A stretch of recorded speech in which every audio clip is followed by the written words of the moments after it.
Behind the Red Line, Episode 52, Marissa Alexander, The Warning Shot. In August of 2010, in a quiet Jacksonville home tucked behind sun-bleached fences and still water canals, a gunshot cracked through the walls.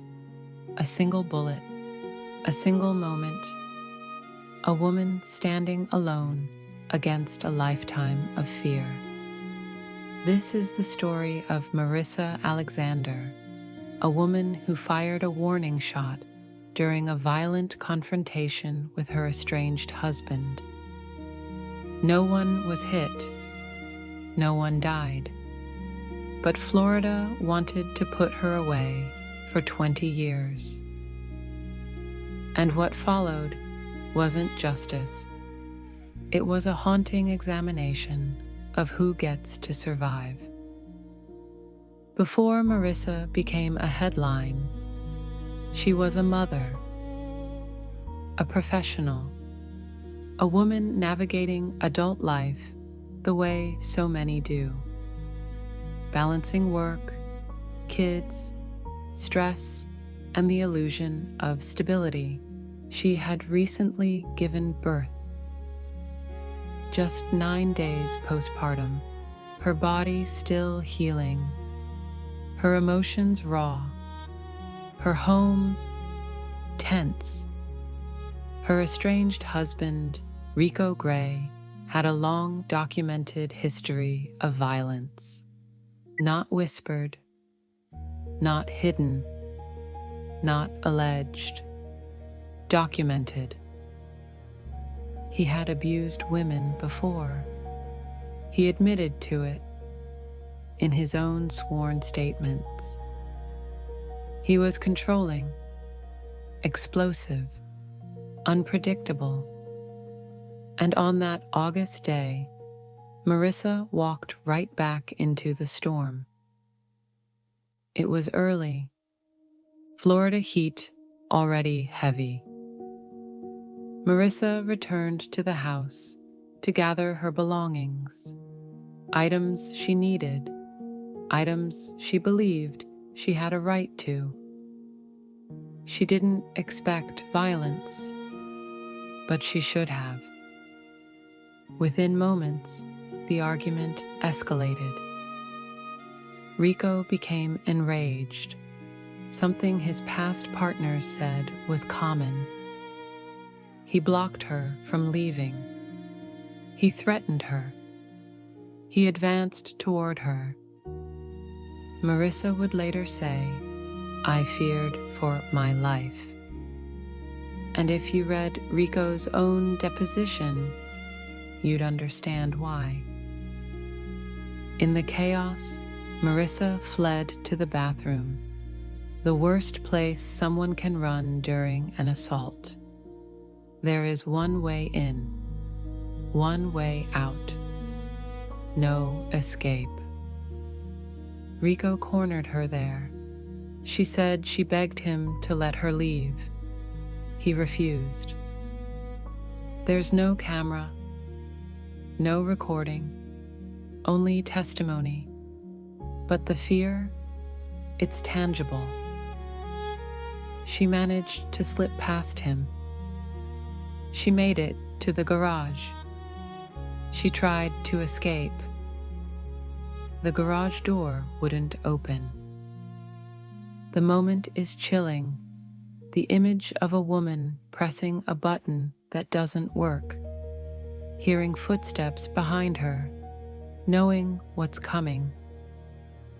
On a shelf in the garage sat her gun, legally owned, legally permitted, registered in her name. She took it, not as a predator, but as prey. She re-entered the kitchen, hoping Rico had cooled off. He hadn't. He approached her again, fast, aggressive. Behind him, his 2 sons watched, frozen, wide-eyed. and Marissa pulled the trigger. She didn't shoot him. She didn't aim at his chest, his head, his body. She fired into the wall. A warning shot, the kind you hope convinces a violent man that you are done being hurt. The bullet buried itself into plaster. Rico fled with his children. No one was harmed. Marissa called the police. Not him. Her. She reported the incident. And yet, the narrative twisted instantly. Prosecutors painted her not as a survivor, but as an aggressor. They said she acted with malice. They claimed she walked back into the house to confront him. They insisted the shot was not a warning, but an attempt. Florida's mandatory minimum laws did the rest, turning a warning shot into a potential 20-year sentence. This was Florida in 2010, the height of conversations about stand your ground, a law supposedly designed to protect people who defend themselves. Marissa applied for immunity under this law. Her attorney argued that she feared for her life, and given Rico's violent history, why wouldn't she? But the judge denied her, said she could have run, could have escaped. As if he'd never heard the words, the garage door wouldn't open. As if abused women are superheroes who can teleport through locked rooms and blocked exits. The jury deliberated for just 12 minutes. 12 minutes to decide a woman's fate.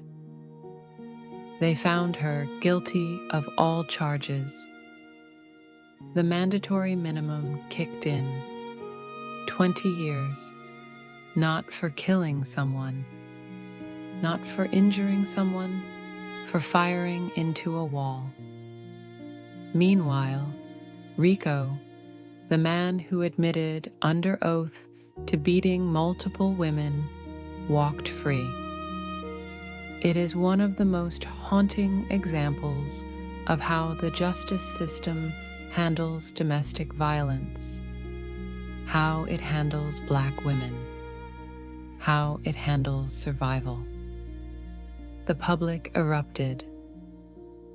Advocates rallied. Celebrities amplified. Activists demanded answers. They said Marissa wasn't a criminal. She was a woman who was tired of being hit, tired of being threatened, tired of being terrified. They pointed out the hypocrisy. Stand Your Ground had protected men in far less dire situations. Why not her? Her case became a symbol, not just of justice denied, but of justice weaponized. In 2013, the appeals court ruled that the jury had received incorrect instructions. Marissa's conviction was overturned. Prosecutors tried to push for a 60-year sentence if she went to trial again. Yes, 60. Eventually, she accepted a plea deal. She served a total of 3 years in prison and 2 years of house arrest. Her freedom was not won easily. It was carved, painfully, out of a system designed to suffocate her. Marissa Alexander did not kill anyone. She did not injure anyone. She fired a single shot because she believed she would not survive without it. The state treated her like a threat, but the real threat was the man she feared, the system that dismissed her, the laws that ignored her. This is what happens when a woman fights back and the world decides she shouldn't have.